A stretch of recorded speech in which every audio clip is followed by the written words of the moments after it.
Olá, no TJTV de hoje você vai ver que o PROCON do Rio Grande do Norte lança campanha educativa para incentivar o hábito de verificar a validade dos produtos antes de comprar.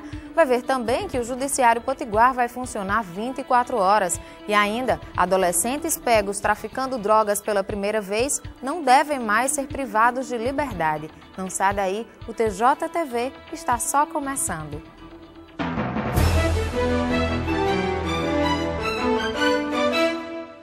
Para incentivar o hábito de verificar a validade dos produtos antes de comprar, o PROCON do Rio Grande do Norte lançou a campanha De Olho na Validade. Além de educar o consumidor, a fiscalização nos supermercados será intensificada. Faz tempo que, para esse consumidor, o preço baixo deixou de ser o único atrativo nas prateleiras dos supermercados. Verificar o prazo de validade dos produtos se tornou fundamental. Tem que estar bem atento porque é muito perigoso, principalmente laticínio, produtos derivados de leite, que é perigoso, é para criança. Há quem admita que precisa melhorar essa prática quando vai a um supermercado, pois só observa o prazo de validade em alguns itens. Eu examino principalmente aqueles produtos degenerativos, esses que podem se desgastar com maior rapidez, como leite, iogurte, esses produtos mais... Por exemplo, o feijão, o arroz, que tem uma durabilidade maior, isso, normalmente eu não me preocupo em verificar. Para incentivar esse tipo de iniciativa nos consumidores, já está em vigor o programa De Olho na Validade do PROCON estadual em parceria com a Associação de Supermercados do Rio Grande do Norte. Uma campanha voltada à fiscalização dos estabelecimentos. Para o presidente da Asurne, a adesão está sendo muito positiva. 90% dos associados da Asurne participam hoje do programa. Os produtos só podem ficar nas gôndolas dos supermercados até um dia antes de atingir o prazo de validade. Funciona assim, tira, bota no depósito lá onde não pode ser, num depósito exclusivo para eles, e de lá é dado no destino, ou para a indústria ou para o lixo. Se o produto vendido estiver impróprio para o consumo, o fornecedor tem 30 dias para ressarcir o consumidor. E se o problema não estiver visível de imediato, o prazo para a reclamação tem início na data em que o cliente identifica a alteração. Nesse estabelecimento, por exemplo, logo na entrada, cartazes e banners foram afixados para esclarecer o consumidor. Se alguém for prejudicado com a venda de produtos com validade vencida, pode formalizar uma denúncia ou procurar o próprio estabelecimento. Esse programa também traz uma indenização direta ao consumidor, porque tantos produtos, se ele encontrar na prateleira que estejam vencidos, o estabelecimento está obrigado a lhe dar um outro na validade, sem nenhum custo, sem nenhum ônus. Em via de regra, a reparação do dano recai sobre o fabricante ou importador, mas o comerciante também é responsável nos casos em que estes não puderem ser identificados. Os ressarcimentos podem ocorrer de várias maneiras. Na hora em que o consumidor pega um produto numa prateleira ou num balcão, presume-se, em princípio, que aquele produto está bom para o consumo. Se ele não conferiu o prazo de validade, mesmo assim, se aquele produto vier ali causar algum dano à saúde, né, ou à própria vida, ele está acobertado, porque ele comprou um produto de boa fé. Se ele, em tempo, verificou que o produto está com prazo de validade vencido, ele pode trocar, pode exigir a troca, pode exigir a restituição do dinheiro que ele pagou. O comerciante, o fornecedor, o fabricante responde solidariamente. Veja a seguir como serão os plantões do Judiciário Potiguar.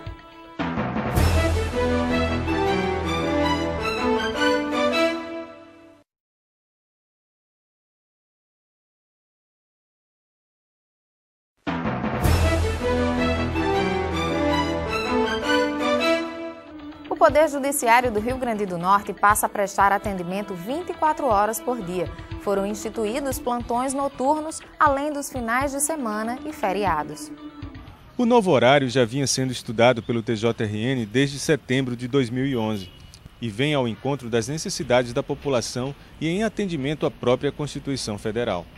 Nas ruas, a mudança agradou. É muito válido. Você não tem que aguardar pronto de, por exemplo, uma questão da saúde, né, do cumprimento para uma coisa de emergência. Então é muito válido e a gente espera que eles realmente cumpram e agilize assim a justiça. Graças a Deus ainda não precisei, mas foi muito bom para a população.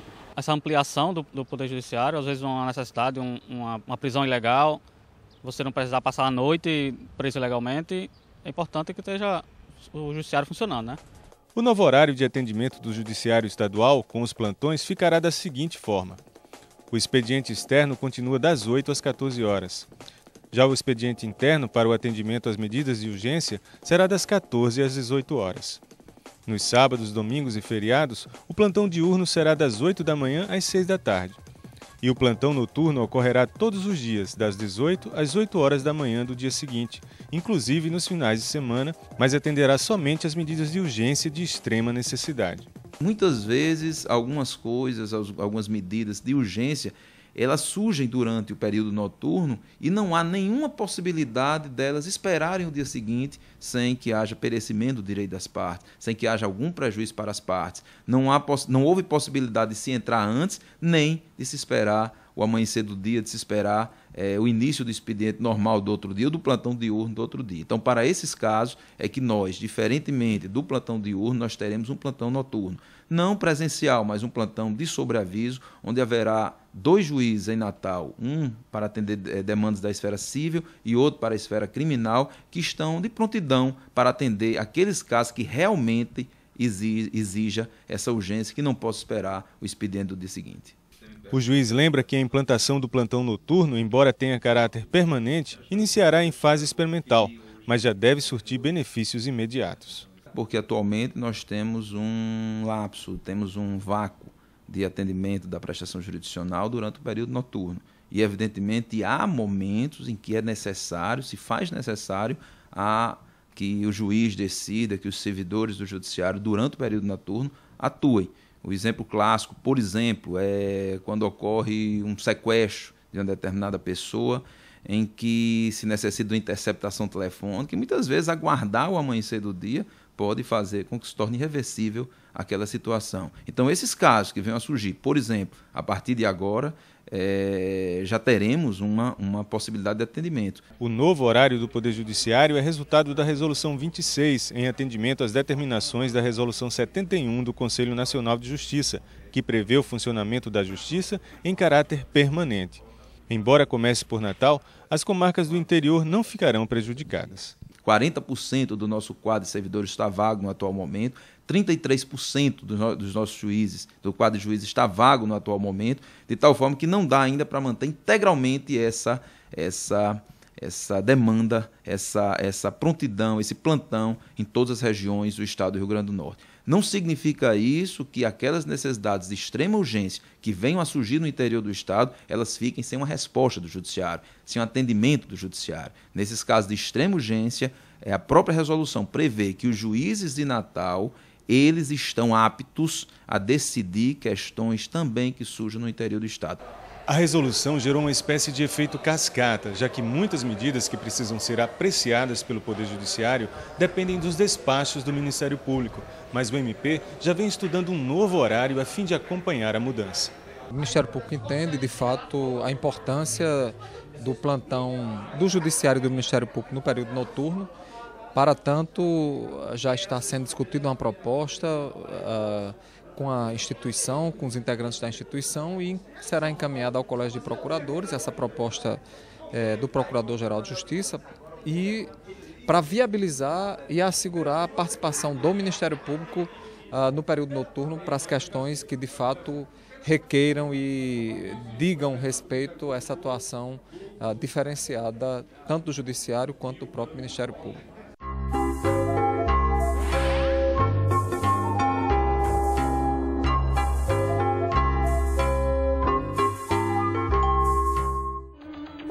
Ensina a pescar, mas também dá o peixe mastigadinho pra gente, não é? Vamos a mais uma explicação sobre o juridiquês.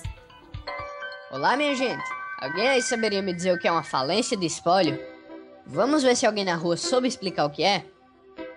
Tanto os credores quanto os herdeiros podem requerer a falência do espólio. Falência, pelo menos de doença, você está com falência, quando está tudo querendo morrer. É falência de algum órgão, de alguma coisa, né? Algo público, né? Não é um órgão humano, não, um órgão público, né?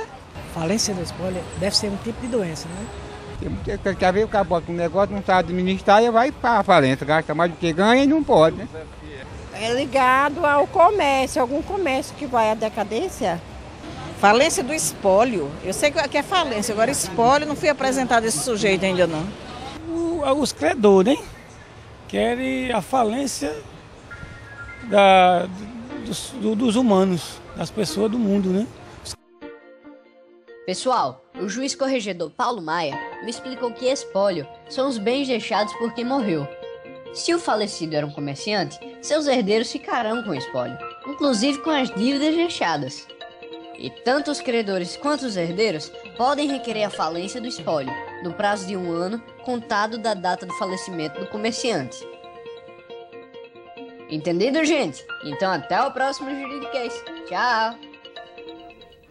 No próximo bloco, STJ quer que penalidade de adolescentes envolvidos no tráfico e pego pela primeira vez seja mais branda.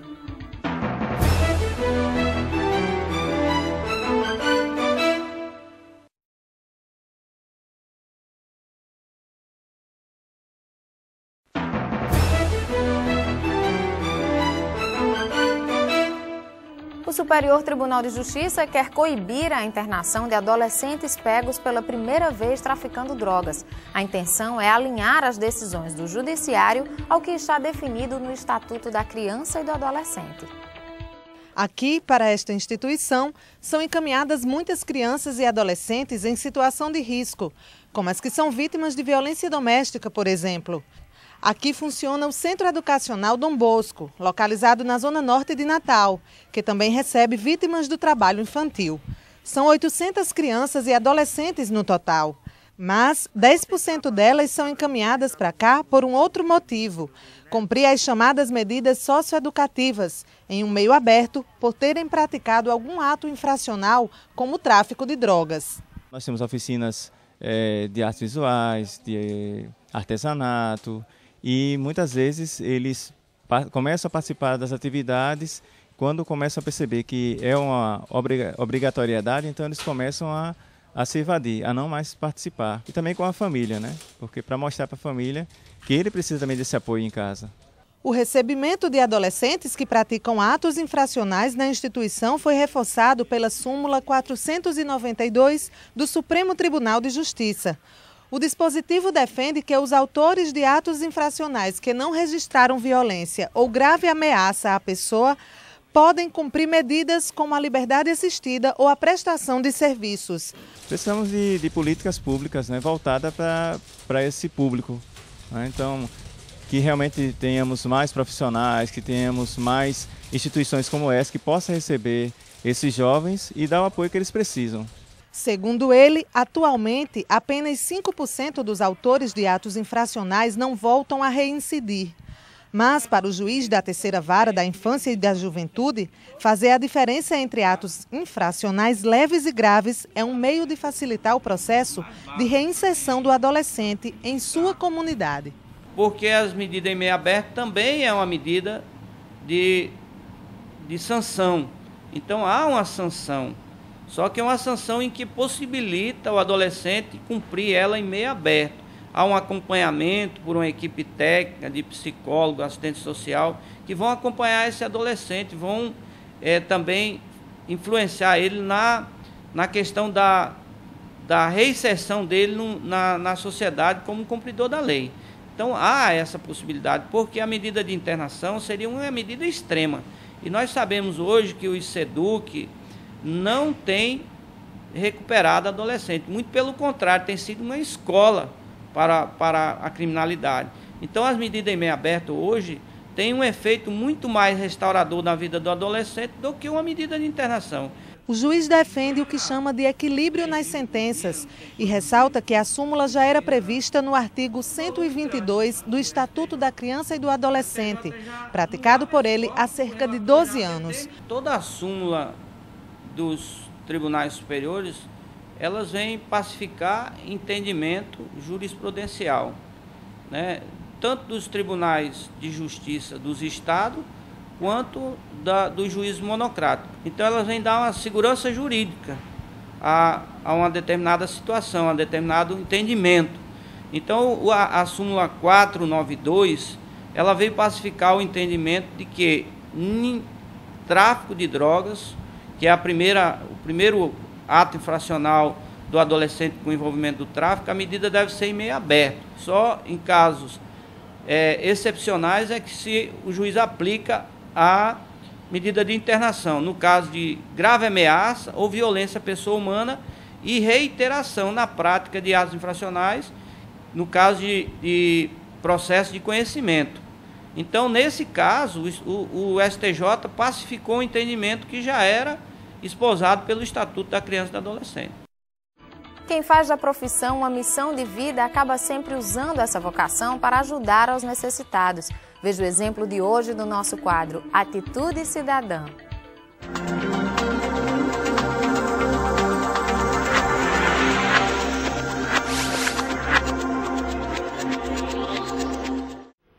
As letras que indicam o setor da maternidade estão desgastadas pelo tempo, mas a placa de metal ao lado nos dá uma ideia do porquê.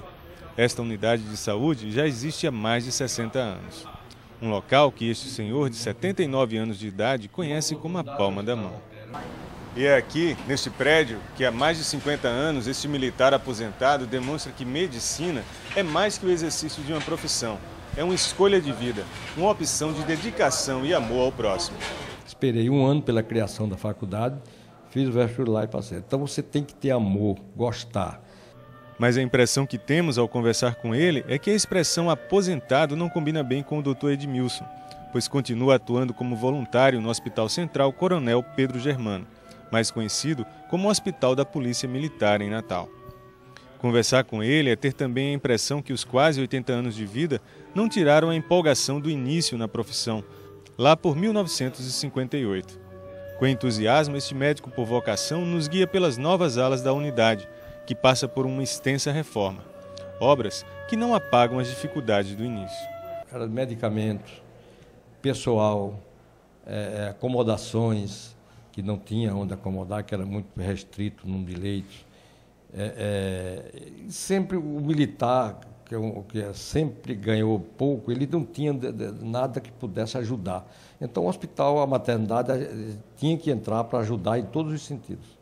Foram tempos de exercício da profissão bem diferentes dos moldes atuais. Segundo o Dr. Edmilson, as dificuldades exigiam uma maior doação por parte dos médicos. E, no caso dele, um esforço redobrado, já que foi o primeiro obstetra do hospital e, por muito tempo, o único nessa especialidade. Para quem não prestou atenção, o nome dele está na placa de fundação da maternidade. E desde a placa até aqui, tem muita história para contar. Naquela época nós não tínhamos o motor de luz, a energia própria, e eu estava operando com uma cesárea da esposa de um militar que pertencia ao Corpo de Bombeiro, às 2 horas da manhã aproximadamente, quando faltou luz no hospital, e nós tivemos que continuar a cirurgia com o auxílio de uma lanterna que o anestesista usa, o laringoscópio, até chegar à providência da luz. No entanto, coincidiu que o esposo da paciente era militar, pertencia ao Corpo de Bombeiro.